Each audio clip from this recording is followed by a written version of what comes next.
Hey, welcome back everyone. It is now June 5th of 2020, and ever since the release of Star Wars The Rise of Skywalker, a lot of fans around the world have been very intrigued about the future of the Star Wars franchise by Disney and Lucasfilm.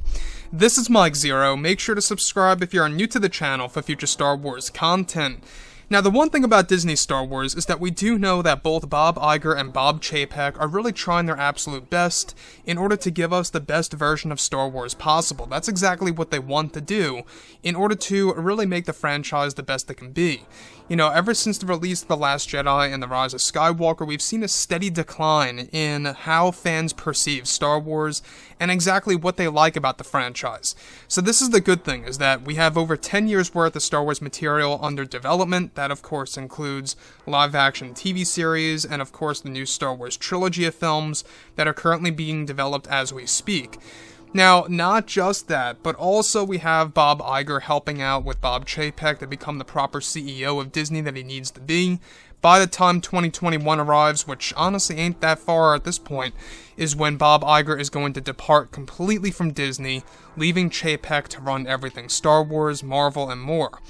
Now, with that being said, of course, what's really exciting all has to do with the JJ cut. Now, of course, The Rise of Skywalker was a film that a lot of fans were very unhappy with. Let's face it, a lot of fans were very unhappy with The Rise of Skywalker, some of which actually liked the movie in full.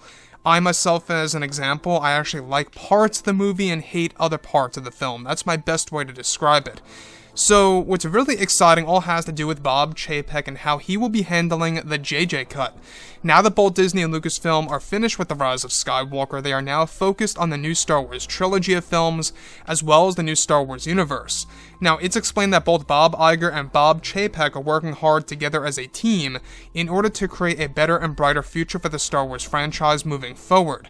One of the major changes coming to the future of Star Wars by Bob Chapek is that he will be giving the fans the official JJ cut of The Rise of Skywalker, which will be a mixture of the current cut of the film with many deleted scenes in the mix by J.J. Abrams that would amount to a 4-hour-long film in length. Now, they aim to drop the JJ cut on Disney Plus sometime in 2023, and that one of the major scenes that are set to be a part of the new JJ cut are scenes that involve the nightmares that Kylo Ren/Ben Solo would have about his grandfather Darth Vader.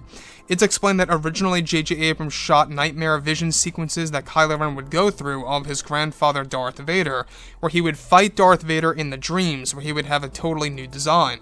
This was actually said to have been an idea taken by J.J. Abrams from Colin Trevorrow's work for Duel of the Fates, which was the original title of Episode 9 before J.J. Abrams was hired.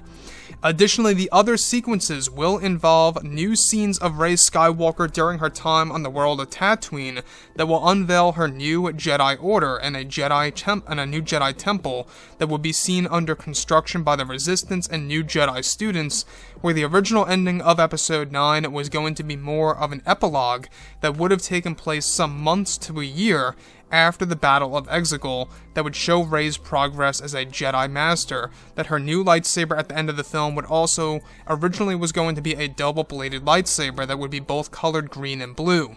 This was an idea by George Lucas that was deleted by Kathleen Kennedy, and that the visual effects were not completed. Chapek plans, however, to use Disney's revenue to complete the visual effects for the JJ cut, where the JJ cut is also described to include more scenes of the Lost City, which is going to be an underground city beneath the world of Pisana that would serve as a place that would hold secrets of the Jedi and the Sith, that will include other scenes for beloved Force Ghost characters like Kenobi and Yoda, as well as Anakin in the mix. Now, the JJ cut is said to be a lengthy, detailed process for Lucasfilm to complete that is still 3 years away, that it plays a more reason as to why they don't plan to release deleted scenes on Disney Plus anytime this year or next year of 2021, where Kathleen Kennedy is described to have no involvement with the JJ cut of Star Wars The Rise of Skywalker. So, the thing about the JJ cut, obviously, in case you guys have been out of the loop, this is Disney's reaction, if you will, to the Snyder cut getting much praise. Now, the Snyder cut, mind you, they are pouring money into it for visual effects, scoring and editing and stuff around those lines. They're not reshooting in any way, shape, or form. So let's not get that mixed up, that they're going to be shooting new scenes. That's not a thing. What they're going to do is that they're going to be recovering deleted scenes that, of course, Kathleen Kennedy canceled. And they're going to be using those scenes and combining it with the current cut of the movie that we already have to amount it to a 4-hour and change movie. That to me sounds very interesting. That would essentially mean that that is around an hour and a half or so, maybe even more than that, of deleted scenes combined, becoming a part of the existing Star Wars The Rise of Skywalker cut.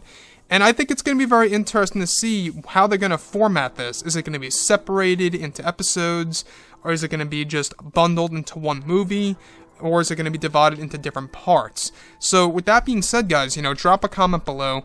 Let me know think about all of this in the comments, and if you guys did enjoy the content for today, do make sure to drop a thumbs up on this video to support the channel. I thank you all so very much for the kind support, and I'll catch you guys next time.